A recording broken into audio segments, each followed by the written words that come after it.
मावा जाते की नाका तो प्रतिदा फी न दिले तर फी बरा बसते येणार फी देतो का हो ना कशाने द्यायची फी हा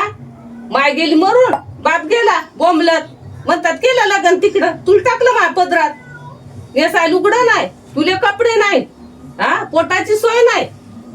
पहाटचं धकलं संध्याकाळचं नाही संध्याकाळचं धकलं पहाटचं नाही कोणाला भाकर मागली चटणी देतात चटणी म्हणलं भाकर देतात मला वाटते मा संघ मागा यावा पदराच्या आड उभं राहावा घासपूट का कोणी देईल कामाचं वळण लागल ₹2 ते नाही घर नाही घरदार होईल 2 हाताचे 4 हात करेल मा डोळे देखता चुलू पिलू होईल मा मन शांत होईल ते नाही शाळा शिकून काय कोणता कलेक्टर होणारच का ऑफिसर होणारच हा बऱ्याची सोय लागेल जवळ नाही दमडीन बजावली कोंबडी